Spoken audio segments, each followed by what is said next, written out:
자리에서 일어나시겠습니다. 세끼니 탓대 구다사이. 다 자리에서 일어나셔서 하나님의 말씀을 받습니다. 오늘 우리에게 주신 하나님의 말씀 요한일서 1장 5절에서 10절까지의 말씀입니다. 우리가 그에게서 듣고 너희에게 전하는 소식은 이것이니 곧 하나님은 빛이시라. 그에게는 어둠이 조금도 없으시다는 것이니라.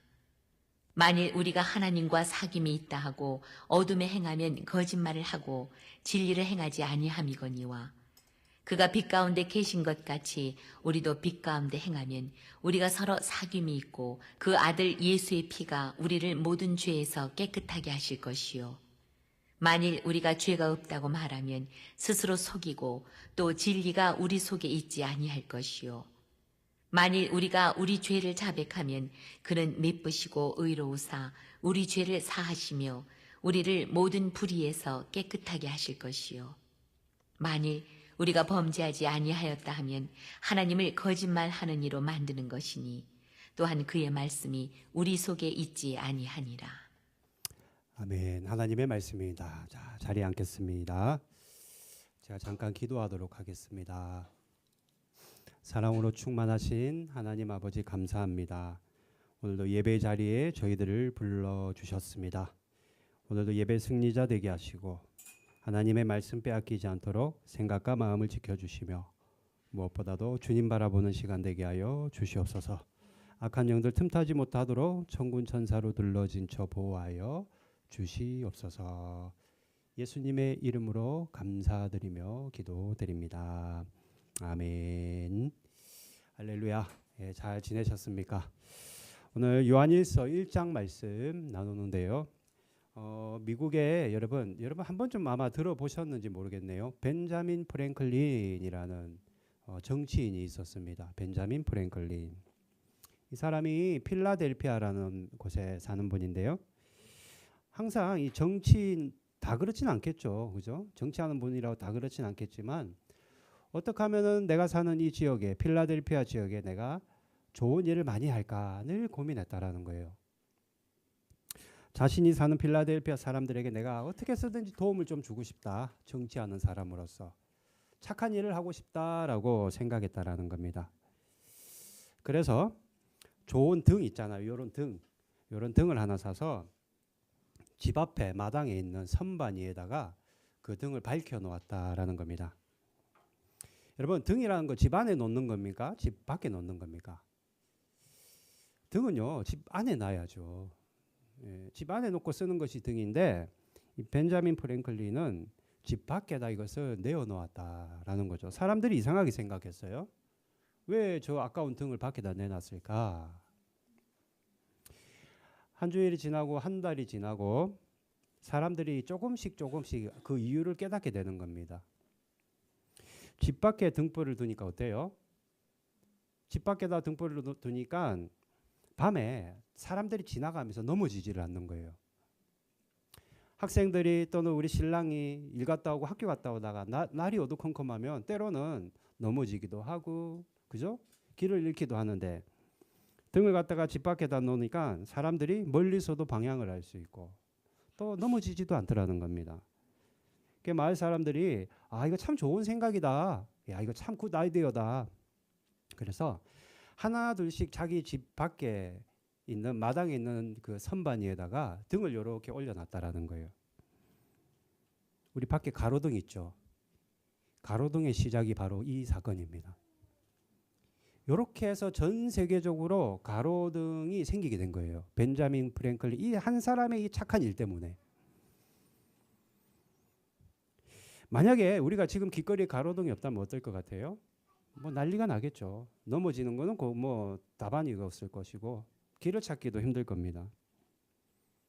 세계적으로 가로등이 생기게 된 이 어마어마한 일이 이 벤자민 프랭클린이라는 한 사람의 아주 작은 이 사랑, 다른 사람을 배려하는 이 마음 때문에 생겨나게 되었다. 참 빛나는 인생 아닙니까, 여러분, 그죠? 여러분 하나님 믿습니까? 아멘, 그죠? 여러분 아멘을 많이 하면 복을 많이 받아요. 왜 그러냐면은 복 받으려면 아멘 해야 돼. 왜 그러냐면은 무심코 우리는 아멘 아멘 하는데 아멘 뜻이 뭐예요? 예, 그렇습니다. 내가 동의합니다. 이 뜻이에요. 하나님 말씀이라면 내가 이걸 동의합니다. 예, 맞아요. 옳거니 이 말 있잖아요. 왜 옳거니 이 아멘이거든요. 복 많이 받으려면 아멘 많이 하십시오. 하나님을 믿는다라는 거는요, 여러분. 우리가 하나님 믿는다는 거 교회 나오는 게 하나님 믿는 게 아니에요, 여러분. 우리 삶을 통해서 벤자민 프랭클린과 같이 빛을 발하는 삶을 살아내는 것이 그게 진짜 하나님 믿는 겁니다, 여러분. 하나님 우리 뭘 원하겠어요? 우리 교회가 막 으리으리한 건물에 막 사람들이 구름대처럼 몰려드는 거 원하실까요? 저는 그렇지 않다 생각합니다. 우리 한 사람 한 사람, 여러분이 개인 한 사람 한 사람이 가정에서 또는 학교에서 직장에서 나 한 사람 때문에 빛나는 인생이 되는 거, 빛이 비추는 것, 그게 하나님 잘 믿는 겁니다, 여러분.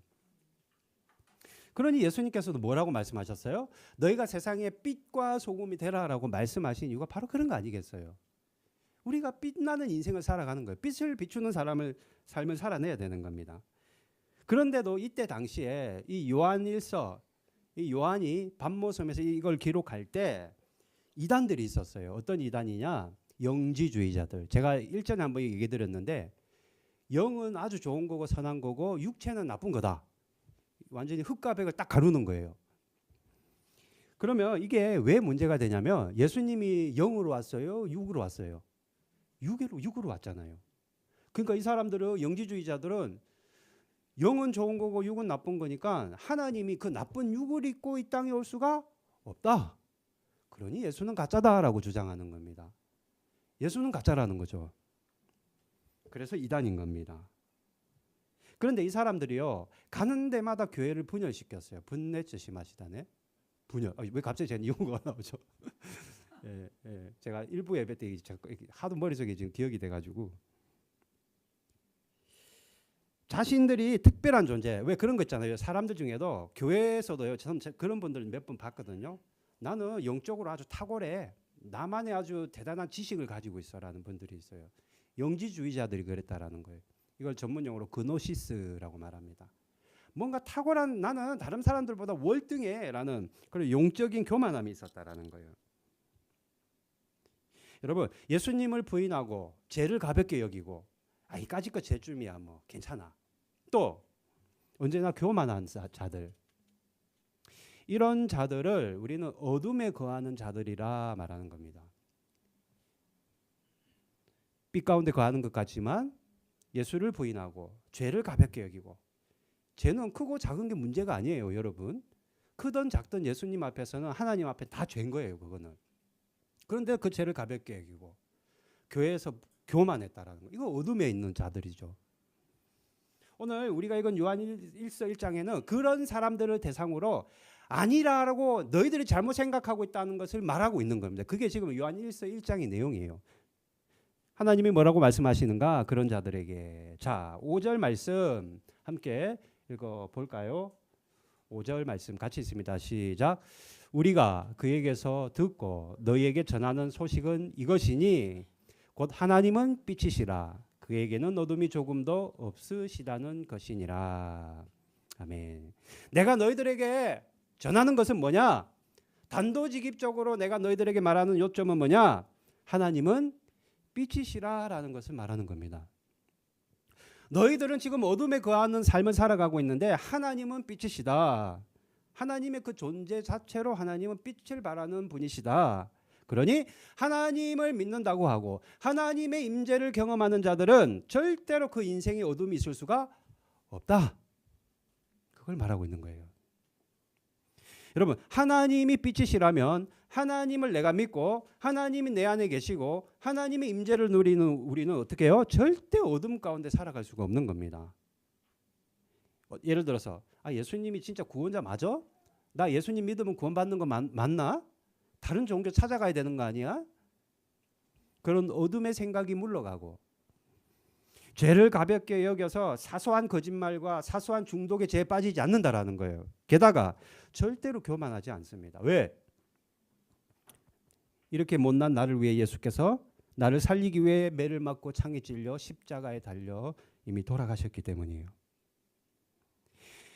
빛이신 하나님, 하나님이 빛이심으로 빛이신 하나님을 정말로 만난 자들, 내가 예수님을 정말로 인격적으로 만났어. 내 안에 예수님이 계셔라고 고백하고 늘 예수님을 바라보고 예수님과 대화하고 예수님의 말씀을 경청하는 자들은 절대로, 그런 빛의 자녀들은, 여러분들 다 빛의 자녀들이잖아요.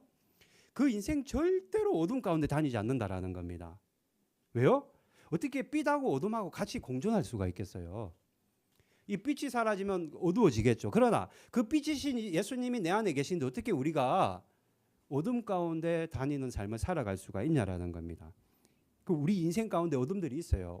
두 가지만 말씀드릴게요. 첫 번째, 여러분 상처에 갇힌 삶 있잖아요. 옛날 어릴 때 받은 상처든 내가 아니면 최근에 받은 상처든 상처에 갇힌 삶은요, 여러분 나에게 어둠이 됩니다. 그게.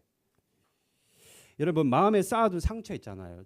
저도 있거든요. 그게 마음에 쌓아둔 상처, 즉 오래됐는데 해결되지 않은 상처가 있어요. 학생 때 뭐 예를 들어 친구들 때문에 받은 상처가 있고 선생님의 무심코 던진 말 한마디 때문에 아직도 내 마음이 그 상처가 되는 분들이 있고 부모님들의 높은 기대감인데 내 능력 밖의 것들을 기대했던 부모님들의 그 기대감 때문에 받은 상처들이 있다라는 거예요. 우리는 다 있습니다.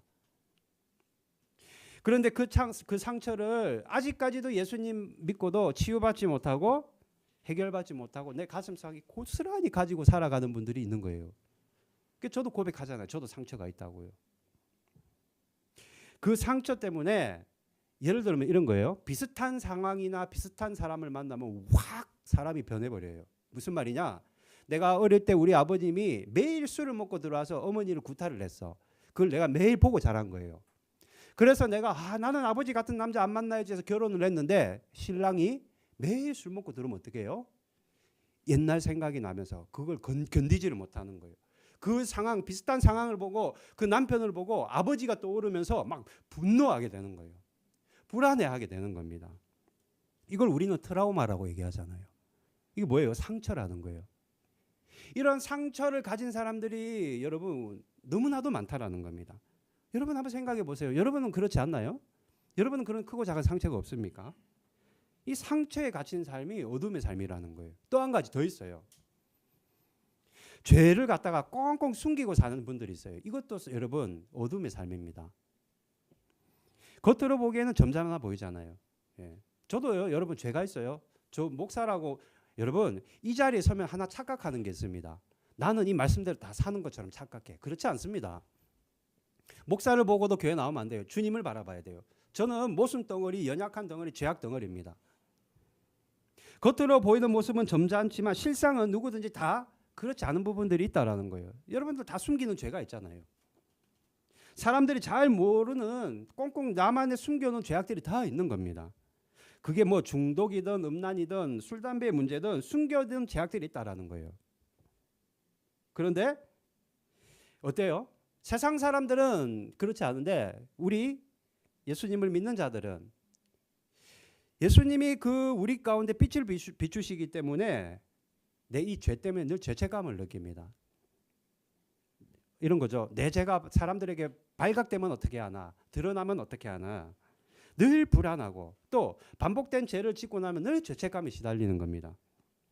예전에 한번 제가 이거 말씀드렸나 모르겠는데 시골에서 사역을 한 적이 있어요. 아주 시골도 아니에요. 예산이라는 곳. 충청남도 예산이라고 거기 사과가 되게 유명합니다. 거기서 제가 한 4년 정도 사역을 했는데요. 그 하루는 담임 목사님하고 신방을 다녀왔어요. 어딜 갔다 왔냐면 여러분 천안 아세요? 천안 호두 과자 유명한 곳. 이 예산에서 홍성, 천안 이쪽이 되게 가깝거든요. 천안에 있는 데다가 이제 신방을 갔다 오는데 이제 신호가 걸려가지고 이제 섰어요. 차를. 제가 운전하고 목사님 옆에 타고 갔는데 섰는데 정차를 하고 있는데 옆에서 차가 이렇게 오더라고요. 그래서 딱 섰어요. 그래서 무심코 아무 생각도 없었죠. 그런데 그 옆에 차가 창문을 확 여는 거예요, 갑자기.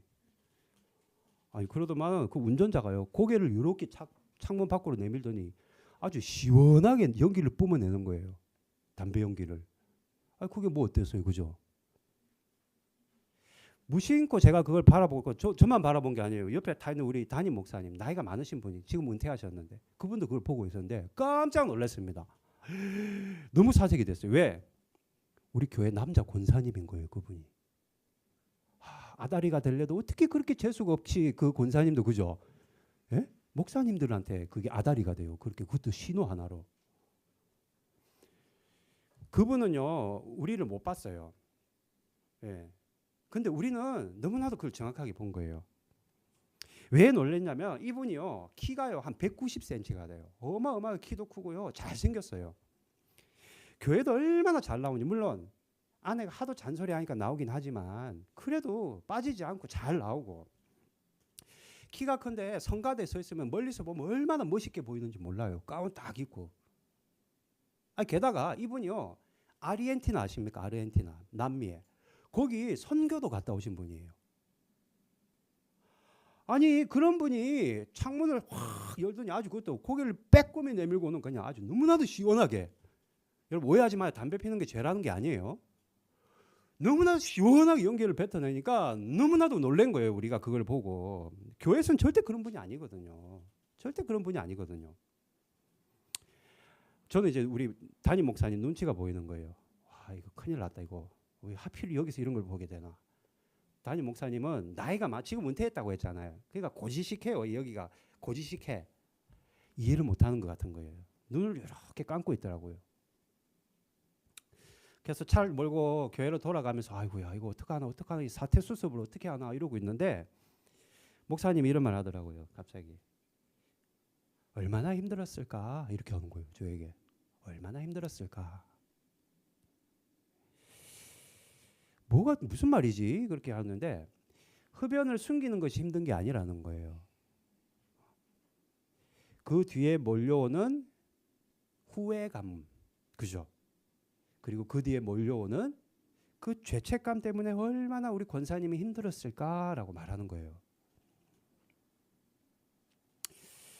여러분 사람들에게 숨기는 게 힘든 게 아니에요. 우리 믿는 성도들은요. 하나님이 뭔가 나에게 원치 않는 내가 하나님이 보기에 떳떳하지 못한 언행을 하게 되면은요. 마음에 죄책감이 확 몰려옵니다. 그게. 왜 그럴까요 여러분? 우리 안에 성령님이 계시기 때문이에요. 이 시간 여러분 밖에 나가서 또는 예수 안 믿는 가정에 한 가보십시오. 아주 편안하게 여러분 TV 보고 가족들이랑 도란도란 이야기 나누고 있을 거예요. 그래도 가책 안 느껴요. 왜요? 성령이 없거든요. 그런데 여러분 한 주만 예배를 갖다가 뭐 조금 뭐 이렇게 이유 없이 빠진다든지 또는 내가 뭔가가 주님이 보기에 떳떳하지 못한 행동을 하잖아요. 그러면 마음이 굉장히 불편해집니다. 왜 그럴까요? 내 안에 성령님이 계시기 때문입니다. 내 안에. 빛의 자녀들은요. 예수님께서 늘 빛을 이렇게 비추고 있기 때문에 어둠이 틈타면은 마음이 불편해지는 겁니다. 저와 여러분이 정말로 예수님과 함께하는 삶을 살아간다면은 절대로 우리는 어둠에 거하는 삶을 살아갈 수가 없습니다. 왜요? 그분이 빛이시니까. 우리가 오래된 상처가 있다면 빛이신 예수님을 정말로 진정으로 만나는 자들은 그 상처가 치유되어야만 하고요. 숨겨둔 죄악에서 우리가 빠져나와야만 하는 겁니다. 그게. 주님이 우리 인생에 빛을 비추시면 우리 삶의 모든 그 어두운 부분들 있잖아요. 그 어두운 부분들이 싹 달아나는 거예요. 제가 아주 부끄러운 고백 하나 할까요, 여러분? 제가 공황장애라는 병을 앓았었어요. 여러분 공황장애. 이 병이요. 뭐 불현듯 찾아오는 병입니다. 저는 의사가 그러더라고요. 목사님은 스트레스를 너무 받아서 병이 온 것 같다고 그러더라고요. 제가 처음 여러분들에게 밝히는 거예요. 저의 인생에 어둠이 몰려왔어요. 목욕탕에 갔는데 목욕탕 안에서 그 공황 발작이 있었어요. 아주 오래전에.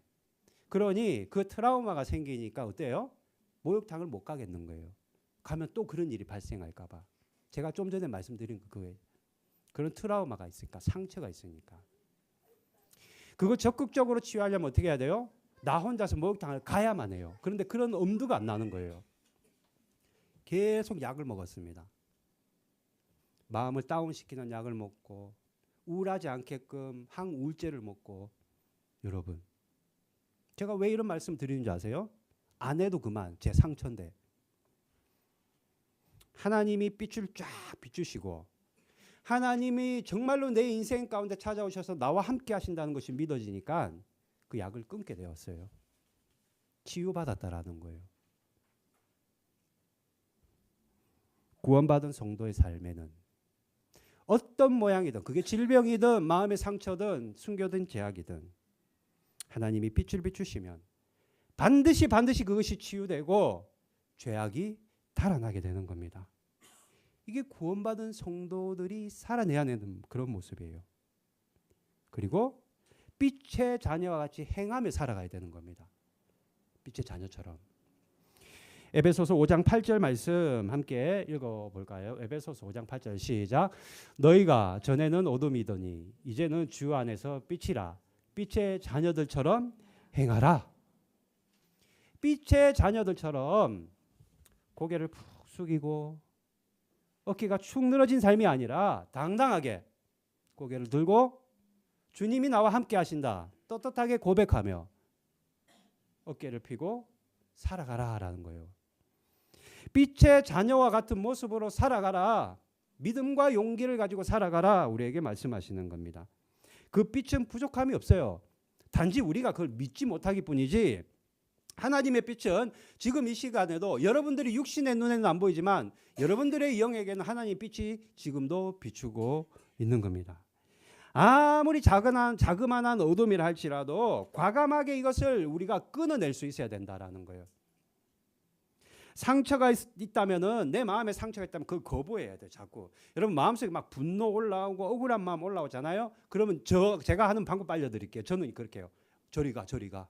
나는 받아들일 수 없어. 거부할 거야. 그 마음의 상처, 분노 또는 사람들에 대한 어떤 정죄함 그런 마음이 올라오면 저는 거부합니다. 저리 가. 난 너랑 같이 안 있을 거야. 그러면요 기가 차게 도망가요. 거부할 수 있어야 돼요. 적극적으로. 반복되고 숨겨진 죄악이 있다면 하나님 붙잡고 매달려야 됩니다. 이거 이기게 해달라고 하나님께 매달려야 되는 거예요. 중독으로 묶인 내 삶의 어둠이 있다면 하나님 이것들이 끊어지게끔 나 좀 도와주세요. 내 힘으로 할 수 없습니다. 하나님 아니면 난 죽을 수밖에 없어요라고 간절하게 매달려야만 하는 겁니다. 그럴 때 우리가 빛의 자녀로서의 열매 맺는 삶을 살아갈 수 있는 거예요. 에베소서 5장 9절 같이 한번 읽어볼까요? 5장 9절 시작. 빛의 열매는 모든 착함과 의로움과 진실함에 있느니라. 빛의 열매라는 것이 있구나. 실질적으로 있구나. 성경이 그걸 말하고 있구나. 착하고 의롭고 진실된 열매를 맺어야만 하는 것이구나. 여러분들이 정말로 빛의 자녀라면 열매가 반드시 있어야 되는데 어둠은 물러가고 여러분들 심령이 착해야 되고 여러분들의 심령이 신실해야 되고 즉 진실해야 되고 의로워야 된다라는 거예요. 이것이 여러분 예수님 다시 오실 때까지 마지막 구원 우리는 첫 번째 구원을 받았어요. 여러분 제가 이 구원에 대한 걸 제가 너무나도 고민을 많이 하고 있는데 거짓 구원에 속으면 안 돼요. 여러분 나는 한 번 믿었으면 구원받았다? 어디 성경에 물론 그거 비슷한 말은 있어요. 그러나 예수님이 분명히 말씀하셨습니다. 마지막 날에 열매를 보고 내가 너희를 평가하겠다라고 분명히 말씀하셨어요. 여러분 마지막 여러분들의 구원 첫 번째는 여러분들이 이미 구원을 받았어. 왜? 예수님을 영접했기 때문에 그리고 우리가 교회에 나왔기 때문에. 그러나 마지막 구원 그 마지막 구원 예수님 오실 때 이루어질 그 마지막 구원을 향해 여러분들은 열매 맺는 삶을 매일매일 살아가야만 합니다. 저는 참으로 감사한 것이 우리 사랑하는 성도들이 다 착해 보니까 어떻게 이렇게 착한 사람들만 모여 있는지 모르겠어. 그리고 되게 사람들이 의롭고 신실합니다. 꾸밈이 없다라는 거예요.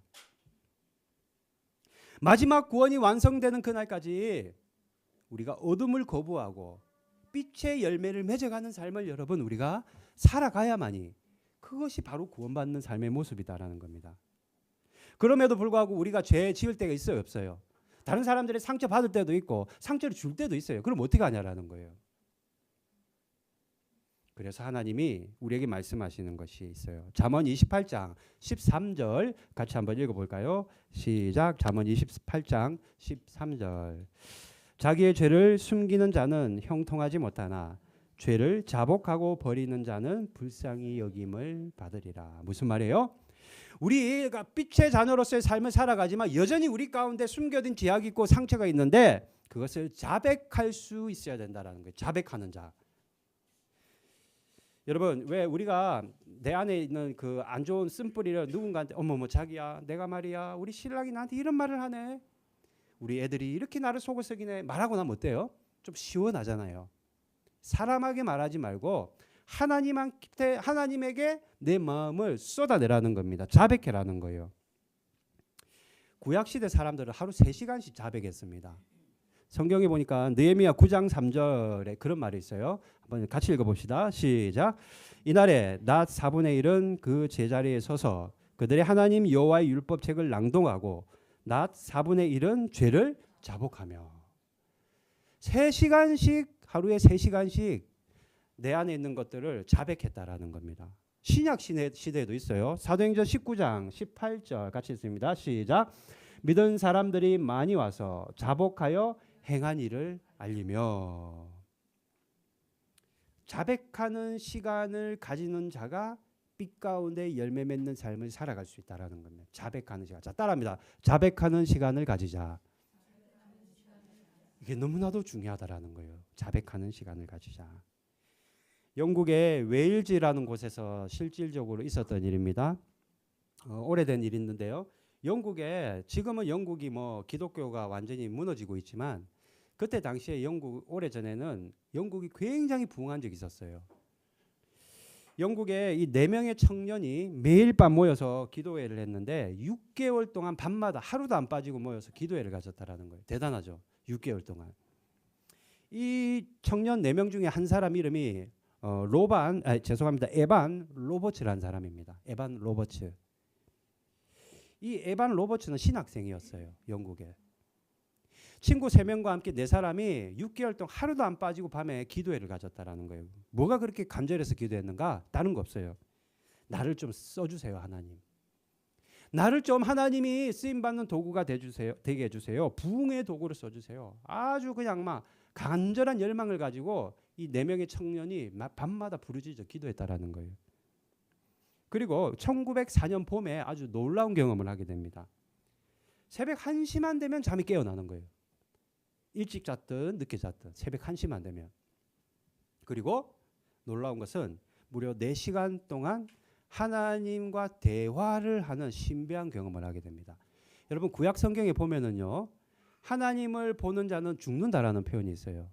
그죠? 그래서 모세도 하나님의 등만 보았다라고 기록되어 있거든요. 그런데 이 에반 로버츠라는 청년과 이 3명의 친구들은 새벽 1시부터 4시까지 하나님과 독대하며 대화를 했다라는 거예요. 한 번으로 끝나면 그럴 수도 있지. 기도를 많이 했으니까 생각할 수 있는데 그렇지 않습니다. 무려 4개월 동안 똑같은 시간에 하나님이 찾아오셔서 4시간 동안 하나님과 함께 대화를 나눴다라는 거예요. 그래서 자신이 하나님께 받은 말씀을 책으로 적었어요. 그 책을 3가지로 요약하면 첫 번째, 하나님이 뭐라고 얘기를 했느냐? 죄가 있다면 철저하게 자백하라. 구원받기 위해서는 너희들이 쓰임의 도구가 되기 위해서는 죄를 철저하게 자백하라. 두 번째, 이웃과 잘못된 관계가 있으면 회복하라. 너희들 주위에 친구들 가운데 부모님과 함께 잘못된 관계가 있으면 회복해야 된다. 세 번째, 성령님께 무조건 복종하라. 성령님께 무조건 복종하라. 제일 먼저 주신 말씀 뭐예요? 죄를 철저하게 자백하라. 자백했을까요? 안 했을까요? 에반 로버츠와 3명의 청년은요. 정말로 철저하게 하나님과 함께 독대를 했기 때문에 죄를 자백했습니다. 그리고 죄를 자백하고 난 후 1년 동안 영국에 어마어마한 부흥이 일어났는데 무려 10만 명이 예수를 믿게 되었습니다. 그리고 경찰서가 필요 없을 만큼 범죄가 사라졌고요. 각 마을마다 운동이 일어났는데 빌린 돈 갚기 운동, 즉 채무 갚기 운동, 그리고 용서하기 운동, 그리고 이웃과 화해하기 운동이 불같이 일어났다라는 거예요. 무슨 말씀을 제가 드리느냐? 하나님이 부흥을 주실 때 내 인생에 하나님이 여러분 인생을 들어 사용하실 때는 반드시 죄를 자백하게 한다라는 겁니다. 하나님은요, 자백하는 자들의 인생을 들어 사용하시고 빛을 비추어 주시기 때문입니다. 따라합시다. 하나님은 자백하는 자를 사용하신다. 자백하는 자를 사용하세요. 자백하는 자들을 부흥의 도구로 사용하시고 축복의 도구로 사용하신다라는 거예요. 여러분, 일본 땅에 여러분 인생 이대로 살다 많은 걸 원하는 사람 누가 있겠어요? 우리가 외국까지 와가지고 여러분 뭔가 일본 땅을 위해, 한국 땅을 위해, 우리가 하나님 나라를 위해 쓰임 받는 인생, 정말로 내 인생 후회 없다, 축복된 인생 살아노라, 여러분 다 고백하고 싶지 않습니까? 그러려면 어떻게 해야 돼요? 먼저 자백할 수 있어야 된다. 자백의 은혜가 있어야 된다라는 겁니다. 하나님께 나를 자백하는 삶, 이게 너무나도 중요하다라는 거예요. 뭘 자백해요? 내 마음을 자백하는 거예요. 내 마음이 이렇습니다, 주님. 그 마음을 자백하고 내 감정을 자백하는 거예요. 내가 저 사람이 너무 싫어요. 이런 감정이 나도 싫지만 어쩔 수가 없어요, 주님. 이 마음을 자백하고 감정을 자백하고 제가 여러분들에게 고백했던 그 상처, 그게 무슨 여러분 마음의 상처든 육신의 상처든 간에 뭐든지 간에 하나님 앞에 이걸 자백하고 여러분들이 숨겨둔 그 죄악과 허물을 하나님 앞에 자백할 때 여러분 우리는 주님께 정말로 쓰임받는 인생이 되는 겁니다.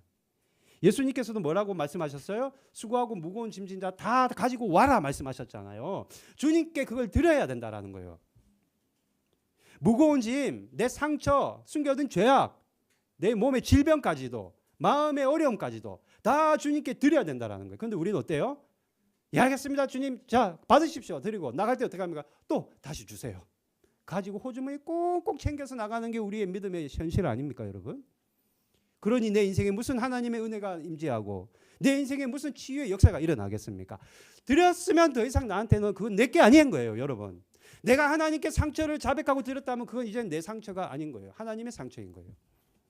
제가 한날 아내한테 제가 일기에 썼네요. 영성 일기에 썼는데 성도들을 위해서 막 기도하는데 막 어떤 마음에 드냐, 어떨 때는 마음에 안타까운 마음이 드는 거예요. 내가 조금 더 이렇게 성도들 이렇게 해야 되나 아니면 저렇게 해야 되나, 내가 또 죄송해요 이런 표현, 성도들 좀 막 잔소리하고 막 이렇게 해야 되나 어떻게 해야 되나 막 제가 고민이 되는 거예요. 가만히 있자니 우리 성도들의 신앙이 그대로 정체되어 있는 것 같고 막 불러다가 얘기하고 잔소리하자니 성도들이 기따가워야 할 것 같고 이거 어떻게 해야 되나 어떻게 해야 되는데 딱 이런 마음이 드는 거예요. 내 성도가 아니다. 누구 성도예요? 하나님 성도인데 내가 하나님이 알아서 하셔야지 내가 더 이상 무엇을 할 수 있겠냐고 그런 마음이 확 드는 거예요. 그러니까 내 성도라고 내가 착각하고 있었던 거예요. 가시와 영광교회는 나 강영준의 목사가 개척한 교회고 여기 모인 성도들은 다 내 성도들이라고 내가 착각하고 있었던 거 아니에요. 하나님의 교회고 여러분들은 하나님의 자녀들이잖아요. 그래서 그냥 몇 개 들었어요. 그냥 몇 개 들었어요. 그냥 나는 모릅니다. 나는 믿음 안 믿으면은 하나님 손해지 뭐 내가 무슨 손해입니까? 나는 할 만큼 했습니다. 몇 개 들었더니 그때부터 마음에 평강이 확 임하는 거예요. 드려야 돼요. 자백하면서 내 상처 또는 미워하는 분노하는 마음들 있잖아요. 적극적으로 거부하고 그걸 하나님께 올려드려야 된다라는 겁니다. 특히 염려, 근심, 걱정하는 거 이거 하나님께 올려드려야 된다라는 거예요. 자백해야 된다라는 겁니다. 그러면 우리가 자백하기 위해서는 여러분 두 가지만 말씀드리고 마치겠습니다. 첫 번째, 여러분들의 마음속에 있는 그 상처와 숨겨둔 죄를 솔직하게 인정하면서 자백해야 돼요. 솔직하게. 예를 들면 이런 겁니다. 제가 하나님 너무 교만한 사람이에요. 그런 거 있잖아요. 나는 너무나도 교만합니다, 하나님. 그리고 내가 저 사람을 미워했어요. 저 사람이 잘 못되기를 바랬어요. 또는 하나님 내 마음에 아직도 치유되지 않은 이런 상처가 있습니다. 이거를 꾸밈 없이 여과 없이 단도직입적으로 하나님 앞에 자백해야 된다라는 거예요. 또 한 가지, 내가 만약에 하나님께 이걸 자백을 했다면 이게 더 중요해요. 이미 그것이 해결받았음을 믿어야만 합니다. 오늘 본문 9절 말씀 마지막으로 한번 읽어볼까요? 9절 말씀 같이 있습니다. 시작. 만일 우리가 우리 죄를 자백하면 그는 미쁘시고 의로우사 우리 죄를 사하시며 우리를 모든 불의에서 깨끗하게 하실 것이요. 우리가 뭐 하면요? 자백하면. 우리가 죄를 자백하면 그게 어떤 것이라 할지라도 주님께서 깨끗하게 하시는 겁니다. 여러분, 제가 양육 시간에 우리 성도들에게도 얘기했는데요. 하나님은 우리에게 개인적으로 한 사람 한 사람의 천군 천사를 붙여주셨어요. 우리 눈에는 보이지 않지만 여러분들 뒤에는 항상 천사가 돕고 있습니다. 여러분들이 하나님 앞에 솔직하게 자백할 때 이 천사가 하는 일은 여러분들이 그 자백이라는 그 연기를 금향로에 담아 하나님께 가지고 올라간다라는 거예요. 그리고 하나님이 그 자백이라는 향기를 흠향한다, 들어 마시신다, 그것을 받으신다라는 겁니다. 사랑하는 성도 여러분, 빛이신 하나님을 만난 성도는 절대로 어둠에 거하지 않습니다. 그럼에도 불구하고 상처와 죄악이라는 어둠이 있을 때는 어떻게 해야 된다? 우리가 그것을 하나님께 자백해야 된다. 자백하기 위해서는 솔직하게 하나님께 자백해야 되고, 내가 자백하고 고백한 것은 이미 해결받았음을 여러분 믿어야만 한다. 한 주간도 자백을 많이 하셔서 주님의 축복을 많이 받는 여러분이 되기를 바랍니다.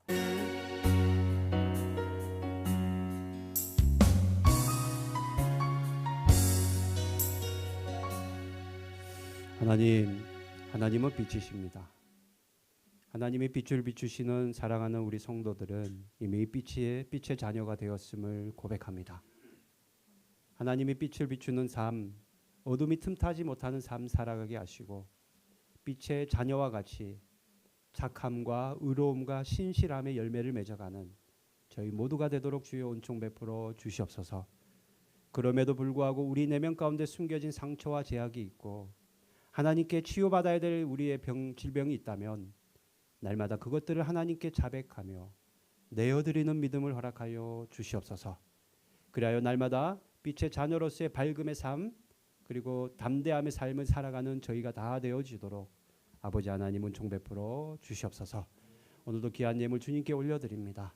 많고 적음이 아닌 드리는 손길과 마음을 보신다 말씀하셨사오니 하나님 기뻐 음양하여 주시옵소서. 이제는 교회 머리 대신 우리 주 예수 그리스도의 은혜와 하나님 아버지의 무한하신 사랑과 성령의 충만 교통하심이 빛의 자녀로서 어둠 가운데 거하기를 거부하며 열매 맺는 삶을 살아가기를 원하는 사랑하는 성도들 머리 위에 이들의 가정과 일터와 사업체 위에 이제로부터 영원토록 함께 하시기를 간절히